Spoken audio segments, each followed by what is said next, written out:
Hello guys, गरिमा voice channel में आप सभी का स्वागत है। आज की कहानी है माँ की ममता। अगर अच्छी लगे तो एक लाइक माँ के लिए। माँ की ममता एक भावुक कहानी। एक छोटे से कस्बे में समीर नाम का एक लड़का रहता था। बचपन में ही पिता की मृत्यु हो जाने के कारण परिवार की आर्थिक स्थिति बड़ी दयनीय थी। समीर की माँ कुछ पढ़ी लिखी जरूर थी, लेकिन उतनी पढ़ाई से नौकरी कहाँ मिलने वाली थी। सो घर घर बर्तन मांजकर और सिलाई बुनाई का काम करके किसी तरह अपने बच्चे को पढ़ा लिखा रही थी। समीर स्वभाव से थोड़ा शर्मीला था और अक्सर चुपचाप बैठा रहता था। एक दिन जब वो स्कूल से लौटा तो उसके हाथ में एक लिफाफा था। उसने माँ को लिफाफा पकड़ाते हुए कहा, माँ, मास्टर साहब ने तुम्हारे लिए ये चिट्ठी भेजी है, जरा देखो तो इसमें क्या लिखा है। माँ ने मन ही मन चिट्ठी पढ़ी और मुस्कुराकर बोली, बेटा, इसमें लिखा है कि आपका बेटा काफी होशियार है। इस स्कूल के बाकी बच्चों की तुलना में इसका दिमाग बहुत तेज है और हमारे पास इसे पढ़ाने लायक शिक्षक नहीं है, इसलिए कल से आप इसे किसी और स्कूल में भेजें। ये बात सुनकर समीर को स्कूल न जा सकने का दुख तो हुआ, पर साथ ही उसका मन आत्मविश्वास से भर गया कि वो कुछ खास है और उसकी बुद्धि तीव्र है। माँ ने उसका दाखिला एक अन्य स्कूल में करा दिया। समय बीतने लगा। समीर ने खूब मेहनत से पढ़ाई की। आगे चलकर उसने सिविल सर्विसेज परीक्षा भी पास की और आईएएस ऑफिसर बन गया। समीर की माँ अब बूढ़ी हो चुकी थी और कई दिनों से बीमार भी चल रही थी और एक दिन अचानक उनकी मृत्यु हो गई।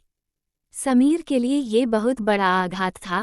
वो बिलख बिलख कर रो पड़ा। उसे समझ नहीं आ रहा था कि अब अपनी माँ के बिना वो कैसे जिएगा। रोते रोते ही उसने माँ की पुरानी अलमारी खोली और हाथ में उनकी माला, चश्मा और अन्य वस्तुएं लेकर चूमने लगा। उस अलमारी में समीर के पुराने खिलौने और बचपन के कपड़े तक संभाल कर रखे हुए थे। समीर एक एक कर सारी चीजें निकालने लगा और तभी उसकी नज़र एक पुरानी चिट्ठी पर पड़ी। दरअसल ये वही चिट्ठी थी जो मास्टर साहब ने उसे 18 साल पहले दी थी। नम आंखों से समीर उसे पढ़ने लगा। आदरणीय अभिभावक, आपको बताते हुए हमें अफसोस हो रहा है कि आपका बेटा समीर पढ़ाई में बेहद कमजोर है और खेल कूद में भी भाग नहीं लेता है।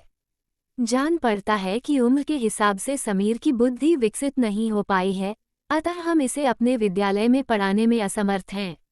आपसे निवेदन है कि समीर का दाखिला किसी मंदबुद्धि विद्यालय में कराएं अथवा खुद घर पर रख कर इसे पाएं। सादर, प्रिंसिपल। समीर जानता था कि भले अब उसकी माँ इस दुनिया में नहीं रही, पर वो जहाँ भी रहे उनकी ममता, उनका आशीर्वाद सदा उस पर बना रहेगा। दोस्तों, भगवान सभी जगह नहीं हो सकते, इसलिए उसने माएँ बनाई। माँ से बढ़कर त्याग और तपस्या की मूरत भला और कौन हो सकता है। हम पढ़ लिख लें, बड़े होकर कुछ बन जाएं, इसके लिए वो चुपचाप ना जाने कितनी कुर्बानियाँ देती है। अपनी ज़रूरतें मारकर हमारे शौक पूरा करती है। यहाँ तक कि संतान बुरा व्यवहार करे तो भी माँ उसका भला ही सोचती है। सचमुच माँ जैसा कोई नहीं हो सकता। आपको ये छोटी सी कहानी कैसी लगी हमें कमेंट में ज़रूर बताएं।